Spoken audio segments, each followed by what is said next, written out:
Northern France, November 1944. The rain hasn't stopped for 3 days. Mud swallows the wheels of every truck that dares to move through it. The once paved supply route between Saint-Dizier and Metz has become a scar of churned earth and diesel fumes. The American convoy pushes forward anyway, dozens of vehicles stretched in a ragged line through the cold mist. Every man knows that stopping means exposure, and exposure means death. Engines rumble under strain. Canvas flaps snap in the wind. Inside one of the trucks, Private First Class Thomas Avery grips the wheel, his knuckles white, eyes darting between the flooded road and the mirror behind him. Somewhere in the line, a half-track groans. Its right rear axle has seized. Smoke pours out in thick curls of oil and metal dust. Within minutes, the entire convoy shudders to a halt. The road, already narrow, now clogs with trapped vehicles. Radio chatter erupts in bursts. "Get that vehicle moving." A lieutenant's voice snaps through static. "We're sitting ducks." Overhead, the sound of a German reconnaissance plane cuts through the clouds, a shrill engine buzz that makes every man duck instinctively. The convoy crew scrambles out, boots sinking into the mud. The stalled half-track sits tilted, axle twisted, wheel useless. The driver looks on helplessly as the engineers approach. Among them, Sergeant Daniel H. Carter, 30 years old, born in Ohio, veteran of Sicily and Normandy. He crouches beside the broken joint, mud soaking through his fatigues, rain dripping from his helmet brim. The axle is cracked clean through. No spare part, no replacement. In normal conditions, this would end the mission. But these are not normal conditions. The Germans are less than 15 miles away. If the column stays here, every man could be dead by nightfall. Carter wipes the grease off his hands, scanning the wreck for anything usable. Around him, the men whisper, anxious, watching the tree line for movement. The road reeks of fuel and tension. Somewhere ahead, a driver starts to pray quietly. Carter's gaze catches a small coil of wire hanging from the tool crate, thin, rusting baling wire, used to tie cargo. He pauses. It's not meant for machinery, but it might just hold. $1 worth of wire against the weight of war. He looks at the axle again. The convoy's future, perhaps an entire division's advance, now depends on whether this wire can keep metal together long enough to move. Carter takes a deep breath, tears a strip of wire loose and begins to wrap it tight.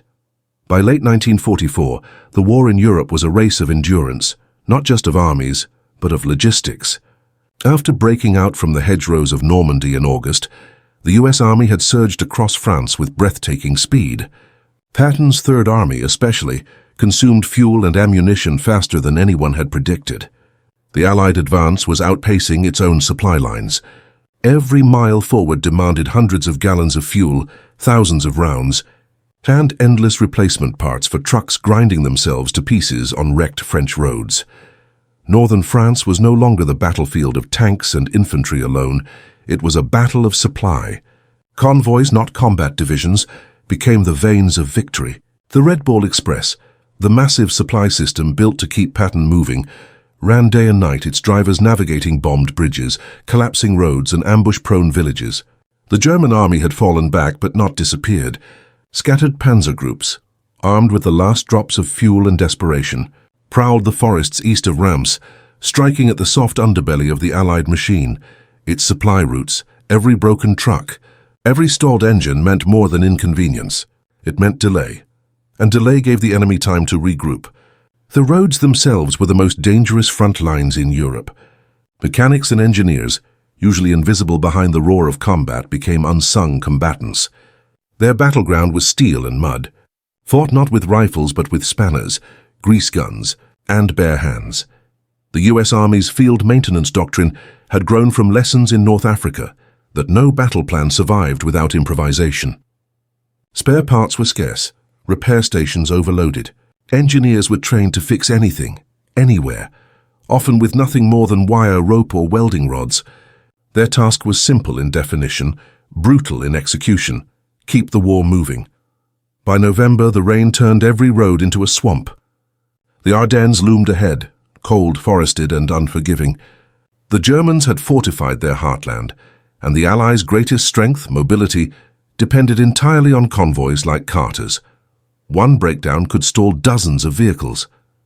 One stalled convoy could paralyze an entire corps. That night in northern France, As Carter's men worked in the mud to fix an axle with a scrap of wire, they weren't just saving a truck. They were saving time, and time in this war was blood. The line of vehicles waited in silence, headlights dimmed, every man aware of the unseen enemy listening from the tree line. The storm thickened, wind howling through the ruined farmhouses nearby. Somewhere behind the convoy, a radio operator received new orders. The cargo they carried was urgently needed at the front. There would be no turning back. The convoy had to move. The Red Ball Express was unlike anything the world had seen before. Conceived in haste after the breakout from Normandy, it became the lifeline of the Allied advance, a rolling artery of fuel, ammunition, and rations stretching from the beaches to the front. Between August and November 1944, nearly 6,000 trucks ran the route daily, carrying over 400,000 tons of supplies to the fighting armies that pressed deeper into France. The convoys moved like blood through veins, constant and unstoppable, or so it seemed. Behind the myth of tanks and heroism lay the grinding truth of logistics. The men who drove these convoys, many of them African-American soldiers, often from segregated units, lived at the edge of exhaustion. They slept in their cabs, ate cold rations by the roadside, and navigated endless miles under blackout conditions. German aircraft prowled the skies, and snipers hid along the hedgerows. Yet the trucks kept rolling day and night, marked with the red ball insignia that signified priority movement. Everything else on the road had to yield.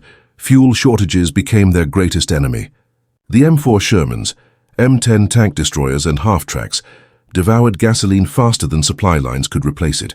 Engineers and mechanics along the route fought a different kind of war, one against attrition, against the limits of metal, mud, and fatigue.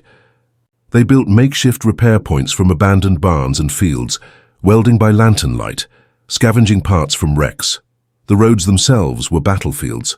In the rain, trucks sank into mud up to their axles. Drivers chained wheels, built ramps of broken wood, and prayed the engines would hold. It wasn't glory they sought, it was endurance. Every mile driven was a small victory, invisible to headlines but essential to those fighting at the front. Sergeant Daniel Carter's unit was one of many tasked with keeping the Red Ball routes open. His team of combat engineers, trained at Fort Belvoir, Virginia, specialized in emergency recovery and mechanical triage. When a vehicle broke down, they arrived first. Their orders were simple: fix it fast or clear the road. Every hour lost invited German artillery to find the column. In official records, their work rarely appeared. Yet without them, the entire Allied advance would have starved of momentum. The Red Ball Express didn't just move supplies. It moved history itself, one axle, 1 gallon, 1 mile at a time. On that bleak November morning, Carter's convoy carried fuel and ammunition bound for Patton's armored spearheads near the Moselle River. Every drum of gasoline mattered. Every delay meant tanks would sit idle on the front. And as the mud deepened and the clouds lowered, the line of trucks pressed on, until the axle snapped. The convoy had reached its breaking point. The miracle, as it would later be remembered, was that one man refused to let it stop there. It happened without warning, a sharp metallic crack that cut through the hum of engines and rain. The lead half-track lurched to the right, one wheel sinking deep into the mud as the convoy screeched to a halt. Steam hissed from the radiator, mingling with the mist that rolled low over the fields. Men jumped out instantly, shouting orders drowned by the roar of idling trucks. The broken vehicle blocked the entire route. Behind it, 20 more trucks idled helplessly in line, each loaded with drums of fuel and crates of ammunition, bound for Patton's armored divisions near Nancy. Every minute lost meant gasoline not reaching the front. The convoy commander, a lieutenant barely 24, ran to the front of the line, rain pouring down his face. He bent over the shattered axle, his voice low and grim. "We can't tow this, not without leaving the load behind." A decision like that could stall hundreds of tanks. Leaving the supplies meant failure. Clearing the road meant abandoning vital cargo in open country, where German patrols prowled the forests. The enemy didn't need to win battles anymore. They just needed to bleed time out of the Allies. German reconnaissance planes had been spotted that morning, circling near the Marne. Somewhere out there, artillery observers were watching the roads, waiting for a stationary target. Every convoy was a temptation, columns of soft-skinned trucks packed with fuel and ammunition. the perfect victim for a single, well-placed shell. The engineers arrived within minutes, Carter among them. They knelt beside the crippled half-track, mud splashing as another truck inched forward to shield them from view. The axle joint had split at the collar, rendering the drive wheel useless. Carter ran his hand along the crack, the cold metal biting into his skin. A factory repair would take hours. Out here, under the threat of fire, they might have minutes. The men worked in silence, except for the clink of tools and the wind's low howl. Somewhere behind them, a driver cursed softly, lighting a cigarette that immediately hissed out in the rain. Another soldier muttered that the Germans would be on them by dusk. Carter ignored it all, studying the break as if it were a puzzle only he could solve. The mud deepened. A truck backfired. Over the hill thunder rolled, or was it distant artillery? Carter reached into the tool crate, fingers closing around a coil of baling wire. It was thin, cheap and rusted, used mostly for strapping cargo, not meant for machinery. Yet it might just hold enough torque to turn the axle long enough to move. He looked at the men and gave a single order. "Clear me space." The others stepped back. With a wrench in one hand and wire in the other, he began wrapping the fracture layer by layer, tightening each twist until the metal groaned under the strain. No blueprint, no manual, just instinct born from years of repairing machines under fire. Somewhere down the road, the lieutenant yelled to get ready to move. They'd either fix it or die trying, and Carter kept winding, $1 worth of wire against a war's worth of destruction. Sergeant Daniel H. Carter was the kind of man who never made the newspapers. Yet men like him held the war together. Born in a steel town outside Youngstown, Ohio, he had grown up surrounded by machinery and noise. His father was a mechanic on the Pennsylvania Railroad. His mother packed munitions in a factory once the war began. By 1942, Carter had enlisted in the U.S. Army Corps of Engineers, trained not to destroy, but to build and repair bridges, roads, tanks, and trucks, the lifelines of modern warfare. At Fort Belvoir, Virginia, he learned the science of improvisation. If it breaks, his instructors said, you fix it with whatever you have. If you can't fix it, you find a way around it. It was a doctrine born in the mud of Anzio and the sands of North Africa. By 1944, every American engineer was expected to think like an inventor under fire. Carter excelled at it. He had a calm, mechanical precision that inspired confidence even when chaos erupted around him. In Sicily, he'd welded tank treads back together under artillery fire. In Normandy, he'd rebuilt a bridge in 12 hours using nothing but local timber and scavenged steel. To him, machinery was never hopeless, just misunderstood. His men swore he could make an engine run with a hammer and prayer alone. That night in France, his reputation was all that kept the convoy steady. The men trusted him more than their radios. As he crouched beside the crippled half-track, wire between his fingers, that quiet trust filled the air around him. No one spoke. The rain beat harder, pooling around his boots. His gloves were gone, tossed aside for better grip. Each twist of the wire tightened against the axle, cutting faint grooves into his hands. Behind him, Private Avery watched silently, clutching his rifle. "Can that really hold, Sarge?" he finally asked. Carter didn't answer. He was listening, not to the men, but to the sound of the repair itself.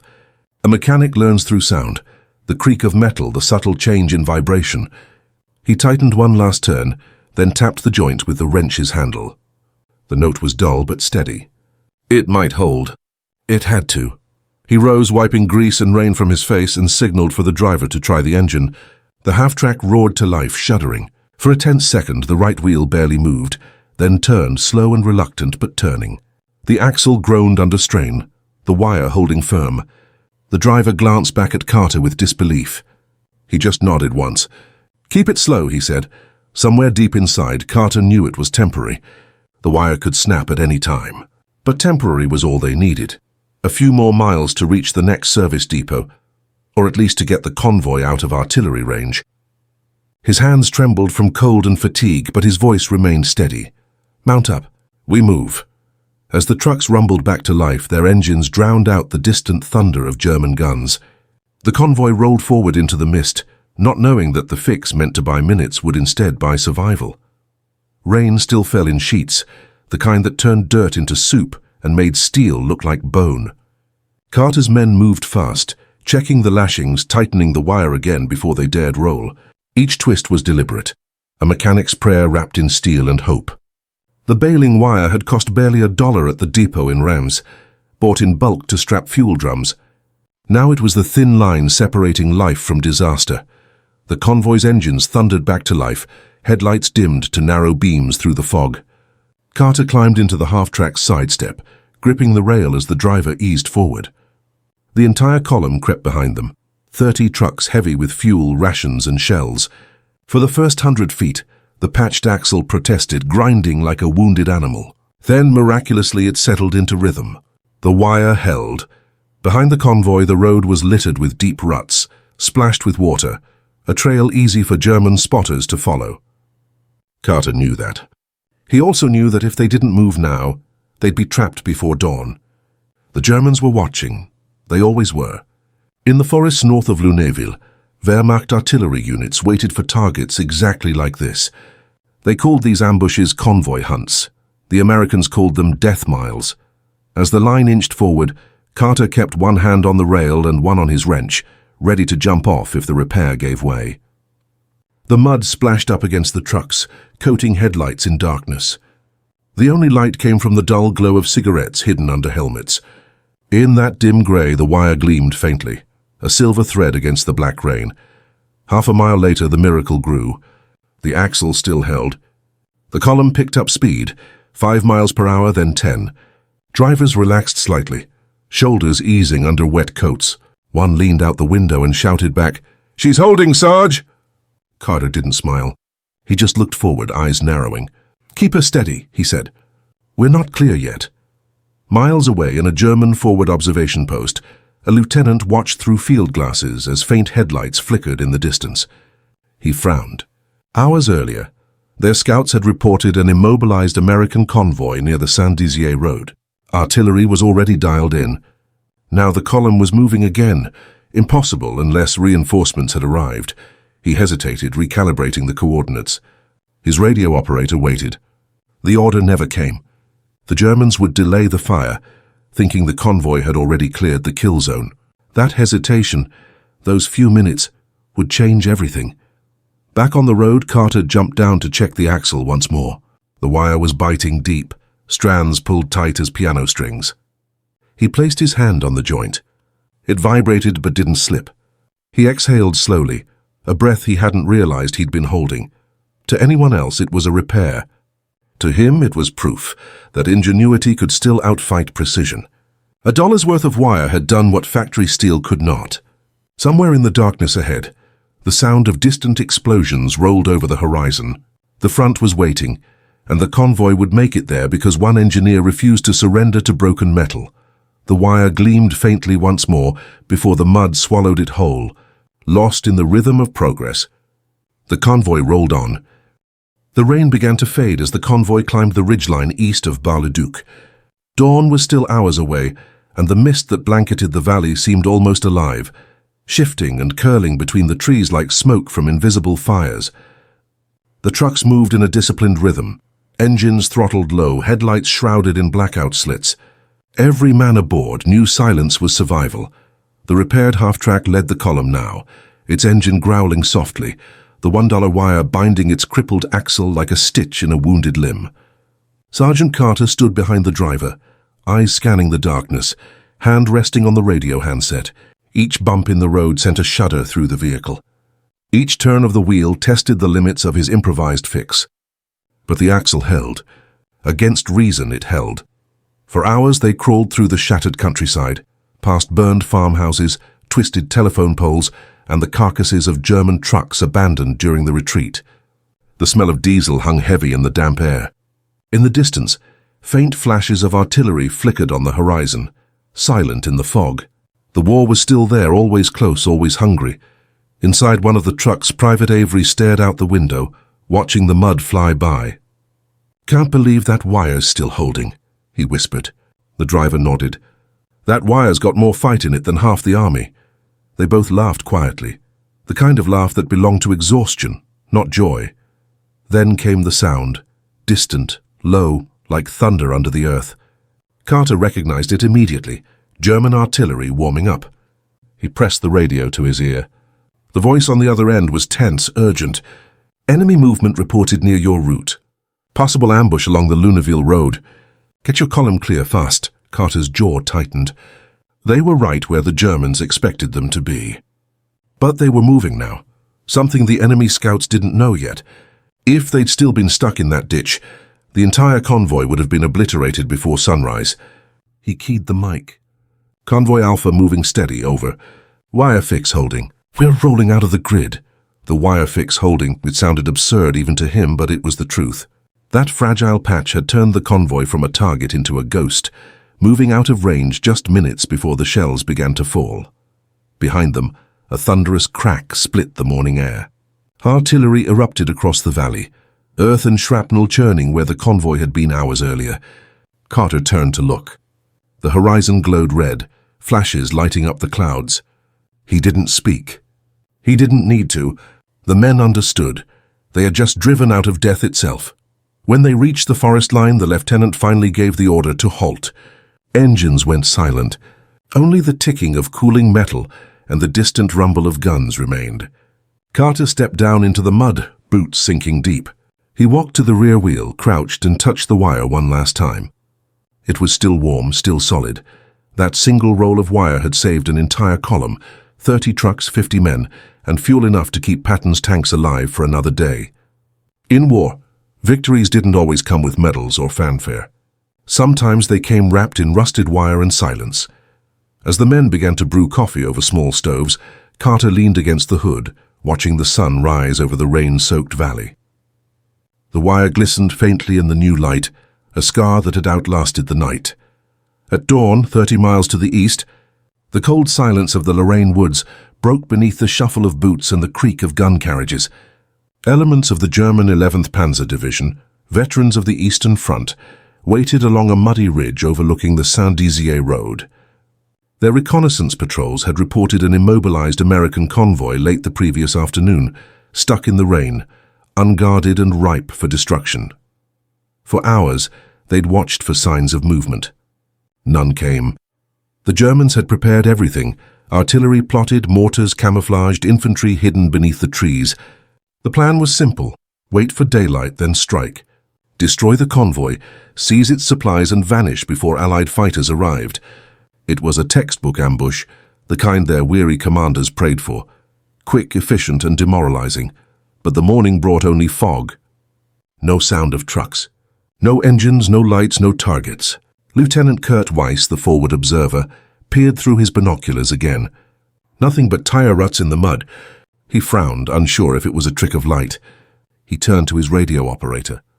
"They must still be there," he muttered, hidden by the fog. At 0700 hours, German artillery opened fire, 88mm shells screaming across the valley.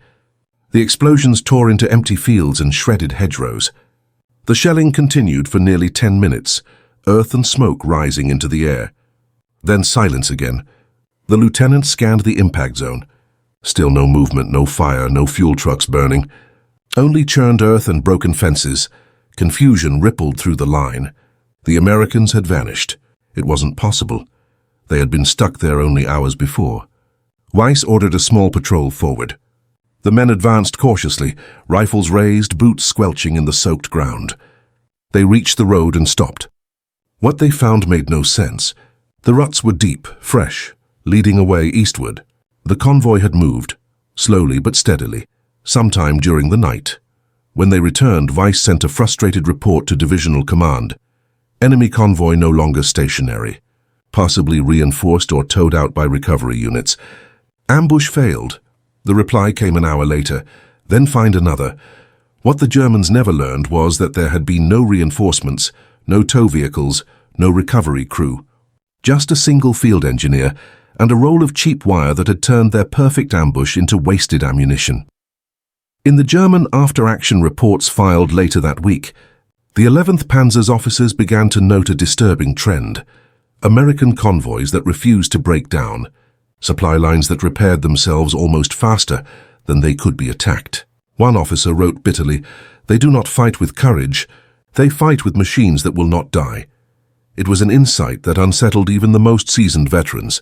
The Germans prided themselves on mechanical excellence, but the Americans, those improvising, tireless soldiers, fought a different kind of war.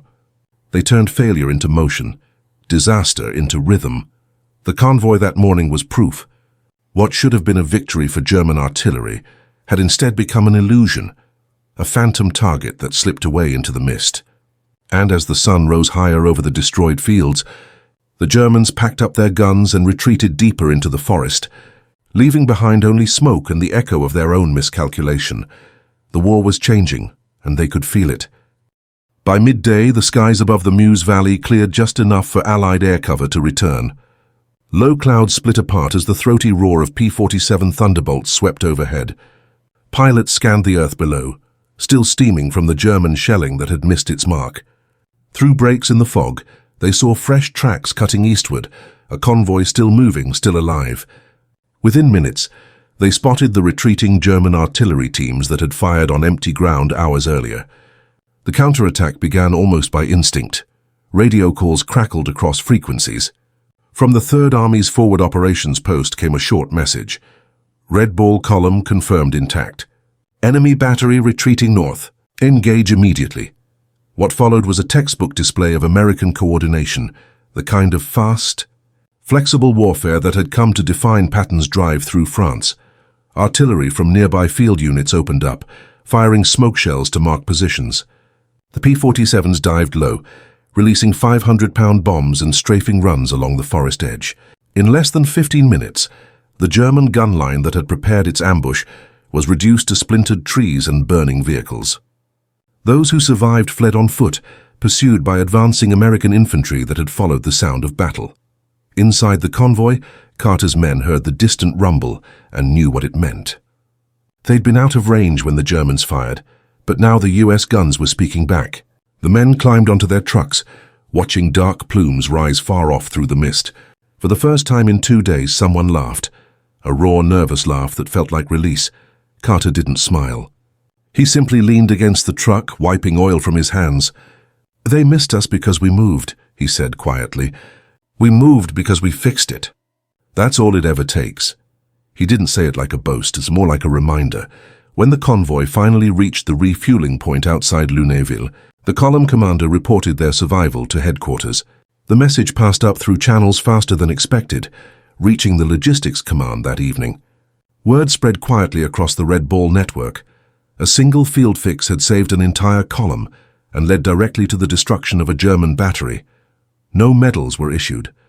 There were no photographers waiting, no speeches.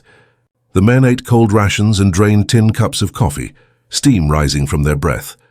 But in the command tents, officers took notes about the wire, the speed, the fact that a convoy once considered lost had arrived intact. That night, patrols combing the shell-torn valley found the abandoned German artillery positions. Scattered around them were the remnants of spent shells and field maps, still marked with yesterday's coordinates. A perfect ambush plan undone by one unplanned act of improvisation. In the morning, when Patton's armored divisions resumed their push toward the Saar, they did so with full tanks and fresh ammunition, the very fuel carried by Carter's convoy. On the maps, it looked like just another resupply completed. But for those who had lived it, it felt like escaping death by inches, carried forward on nothing more than wire and will. The front was moving again east toward the Rhine, and as it did, so too spread the quiet legend of the convoy that refused to die. In the days that followed, the convoy's story moved quietly through the ranks. Mechanics, truck crews, and engineers repeated it like a lesson, part rumor, part gospel. A broken axle fixed with a scrap of wire, a convoy saved, an ambush wasted. Nobody cared whether every detail was exact. What mattered was what it proved, that American mobility could survive anything, even itself.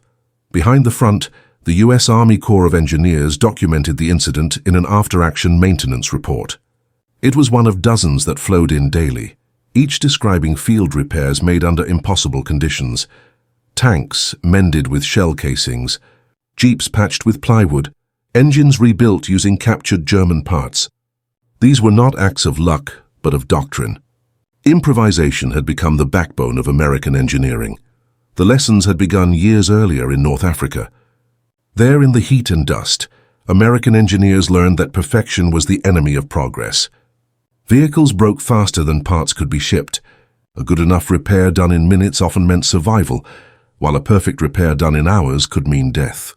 From that realization grew a culture, one that valued adaptability over rigidity, speed over elegance. By 1944, it defined the entire Allied war machine. Sergeant Carter's fix fit perfectly into that lineage. He hadn't done anything new.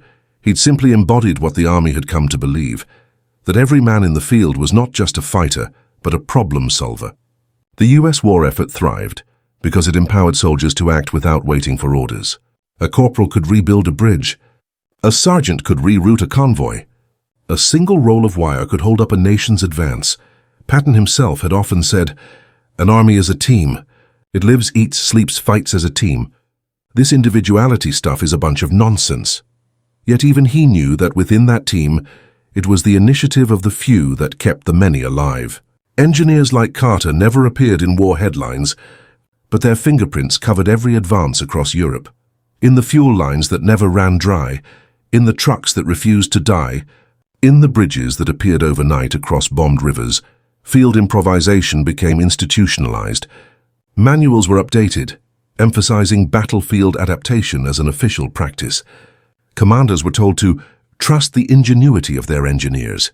And at the Red Ball Express depots, new kits began to appear. Bundles of wire, clamps, scrap steel, and welding rods labeled Field Emergency Material. Each kit cost less than $20. Each could save a company. Carter's Convoy was just one story among thousands, but it was proof that war was not only fought by those who charged or fired, but by those who built and rebuilt under fire. Their war was measured in turns of a wrench, and the hum of a working engine a quiet, invisible victories that made the loud ones possible. As December approached, snow replaced the rain, and the Ardennes darkened with gathering clouds. A new offensive was coming, the one that would test every lesson the engineers had learned. But for now the road still held, the convoy still moved, and the spirit of a $1 fix was already becoming legend among those who kept the lifeblood of the war flowing. Within a week of the incident, a field report arrived at the US Third Army Logistics Command. It was brief, written in the clipped language of military routine. Convoy Alpha 14 delayed due to axle failure. Improvised field repair by Sergeant D.H. Carter enabled continued movement. Enemy artillery strike missed position. Supplies delivered intact. No flourish, no emotion, just the facts. But the brevity hid the weight of what it meant. The officer reading it, Major Frank Hollister, understood the implications immediately. He'd seen dozens of reports about convoys lost to mechanical failure or ambushes. This one was different. He wrote a single note in the margin, "Request commendation for field initiative, engineering section." The paper moved up the chain, copied into the monthly operations log, and eventually summarized in the Army Service Forces Bulletin. Carter never saw that memo. By the time his report reached the upper desks, his unit had already moved east toward Metz, repairing bridges and clearing wrecks under constant threat of sniper fire. Recognition wasn't something men like him expected. But the story traveled faster than paperwork. Drivers swapped it over campfires. Mechanics repeated it in the motor pools. Someone added details. The wire was barbed, the axle was split in half, the convoy was under fire. Myths layered over truth until it sounded almost impossible. Yet those who knew Carter knew it wasn't. He was methodical, quiet, the kind of man who carried a small notebook full of measurements and sketches. His repairs weren't miracles. They were logic under pressure. That, more than anything, was what impressed the officers who reviewed his actions. It fit the new image of the American soldier. Not just brave, but inventive. By December, the Army's Maintenance Experience Report included a section on unconventional field expedients. The examples ranged from wire lashings to radiator patches made from tin ration cans. Buried among them was a single line referencing Carter's convoy. Improvised axle bind using baling wire held for 22 miles under load. Effective temporary measure under emergency conditions. It wasn't fame, but it was permanence. His work recorded in the official annals of a mechanized war. Word of the incident eventually reached the office of the Chief of Engineers in Washington, D.C., where planners were drafting post-war doctrine for rapid repair units. One colonel underlined the report and wrote in the margin, "Proof of field. Innovation value. Consider inclusion in training materials."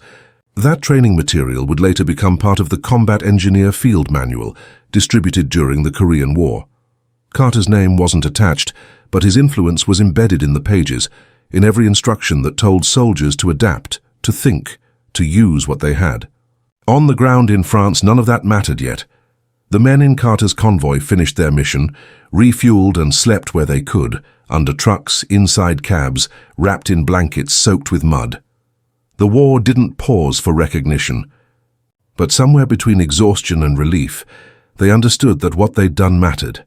They'd survived something that should have destroyed them. As snow began to fall across northern France, Carter sat by the hood of his truck, a cigarette glowing faintly in the dark. Beside him, the same half-track rested quietly, its axle still bound by the wire that had carried it through fire and rain. No medals, no parades, just that wire, darkened with oil, stiff with mud, still holding. He flicked his cigarette away and said softly, "We kept it moving." In the months that followed, as the war turned decisively against Germany, fragments of reports began to tell an unexpected story. Wehrmacht officers, long accustomed to precision and control, found themselves bewildered by the relentlessness of American logistics. The enemy's convoys, one German colonel wrote in January 1945, move like an organism that repairs itself faster than we can wound it. Another officer noted bitterly, "Their trucks die and are reborn by morning." Captured field diaries from the 11th Panzer Division painted the same picture. One entry, dated December 3, 1944, described the failed ambush near Saint-Dizier. Expected stationary column, Americans gone by dawn, impossible speed of recovery, either reinforcements or magic. The author, a junior artillery observer, had no idea that what he witnessed was not magic, but a roll of baling wire wrapped by a man kneeling in mud. To the Germans, this kind of adaptability was alien. Their army was built on precision, on machines designed to function perfectly, or not at all. Every Tiger tank, every half-track, every gun required exact parts and trained mechanics. Efficiency was their pride, but also their weakness. The moment supply lines fractured, the system cracked with them. The Americans, by contrast, embraced imperfection. Their war machine wasn't elegant, but it was unstoppable, patched, improvised, reassembled again and again. German prisoners, questioned after the Battle of Metz, spoke with disbelief about trucks that kept running despite bullet holes and shattered tires. "They have no discipline in maintenance," one officer sneered during interrogation, "yet their vehicles never stop." That comment reached the intelligence summaries of the U.S. Army's Psychological Warfare Division, where analysts underlined it and wrote, "Enemy perception, American resourcefulness equates to unpredictability." To outthink an enemy was one thing. To bewilder them through sheer persistence was another. In post-war interviews, German generals like Heinz Guderian and Hasso von Manteuffel would later reflect on this phenomenon. The Americans fought with logistics, Manteuffel admitted. They could move mountains because their men were not afraid to fail and try again. It was a grudging respect born from defeat, admiration for an army that never seemed to stay broken. Back in Berlin, as fuel reserves vanished and trains stalled, reports from the front described a strange new reality. Allied supply convoys seemed endless, their trucks multiplying faster than German bombs could destroy them. One intelligence bulletin concluded, "The Americans possess an engineering flexibility we cannot match." What the analysts never knew was that this flexibility had a human face, not a general's, but that of a sergeant kneeling in the rain, turning a roll of wire into a bridge between failure and motion. By the time Carter's convoy story reached rumor status, it had already become symbolic. It circulated through Allied briefings as an example of improvised repair-saving operational tempo. Among soldiers, it was retold with awe.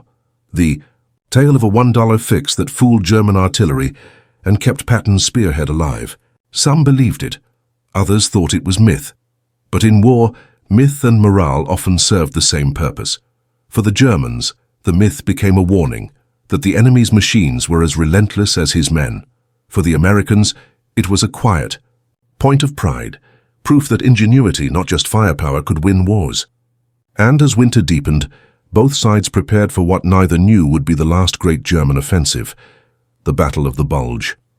The roads would freeze, the engines would groan, and once again it would be the engineers, the silent, unseen soldiers, who would decide who kept moving and who did not. And that, in the language of engineers, was victory. After the war, the story of Sergeant Daniel H. Carter's wire repair lived quietly in the footnotes of engineering reports, half remembered by those who survived the convoys of 1944, yet its legacy outlived the mud of France and the roar of Patton's columns. It became a quiet cornerstone in the philosophy of American military engineering, the belief that adaptability is victory. When the U.S. Army began formalizing its post-war doctrine, engineers like Carter were used as case studies in lectures and manuals, though their names rarely appeared. The concept of field expedient repair became an official term, codified into new editions of FM 534, Engineer Field Data. Soldiers were instructed that in the absence of equipment or materials, improvisation is a combat skill. The manuals urged creativity under fire, a lesson learned not in a classroom, but on the soaked roads of France. The influence of such thinking stretched far beyond Europe. In Korea, U.S. engineers kept convoys moving over frozen mountain passes, using similar makeshift repairs. During Vietnam, mechanics patched helicopter rotors and jeep transmissions with salvaged parts and wire lashings, direct descendants of Carter's battlefield logic. The phrase "make it work" became an unofficial creed, spoken with respect by men who understood that wars weren't won only by planning, but by persistence. The spirit of that single repair even echoed in civilian life. When veterans returned home, they brought their wartime problem-solving with them. Many went into construction, mechanics, or industry, shaping the post-war boom with the same mentality. There is always a way. America's reputation for mechanical ingenuity, for fixing anything, anywhere, had its roots in those convoys, in the belief that determination could replace precision. Decades later, a historian reviewing the maintenance archives of the Red Ball Express stumbled upon Carter's report. Intrigued, he traced it through the old logistics journals and pieced together the story. He called it the $1 miracle, though Carter himself would have rejected that title. It wasn't a miracle, he'd likely have said. It was just a job that needed doing. Still, the symbolism remained powerful. In an era when wars were fought with vast industrial machines, it reminded people that the smallest human decisions could tilt the balance of entire campaigns. A single roll of wire had kept a division supplied, misled enemy guns, and preserved momentum at a critical moment in the Allied advance. Even today, at Fort Leonard Wood, home of the U.S. Army Engineer School, instructors teach recruits the same principle Carter embodied: assess, adapt, execute. The mission doesn't stop because something breaks, one instructor tells every new class. Find a way to move forward. If you walk through the archives of the Army Corps of Engineers Museum, there's no monument to Carter or his convoy. But there are shelves lined with relics of improvised repairs, twisted metal rods, patch kits, photographs of men standing proudly beside trucks held together by wire, tape, or sheer stubbornness. On one faded black and white photo, an anonymous hand has written in pencil, "Kept her rolling, November 44. That, more than any medal, is the legacy Carter left behind, the legacy of movement, of resilience, of refusing to stop. $1's worth of wire had not only saved a convoy. It had proven a truth that would carry into every war to come. The strength of a nation lies not just in its machines, but in the men who refuse to let them die. The war in Europe ended months later. In May 1945, the guns fell silent, the convoys slowed, and the long lines of trucks that had once stretched across France finally came to a halt. What had been urgency became memory, but in those memories certain moments endured. Among the millions of acts of labor, fear, and grit that built the Allied victory, the story of Sergeant Carter's $1 fix remained a quiet parable. That resilience, not perfection, wins wars. In the sweeping photographs that defined the end of the conflict, columns of tanks in ruined cities, generals signing surrenders, flags raised over Europe. There is no trace of Carter or his convoy. Yet every image of movement, every tank rolling east, every soldier supplied at the front, owed something to men like him. They were the unseen architects of momentum. Their war was not won in glory, but in grease, wire, and will. Looking back, historians would describe the Second World War as the triumph of industry, of mass production, of overwhelming material might. And they would be right. But they often missed the finer truth. Industry alone did not keep those machines alive. Human ingenuity did.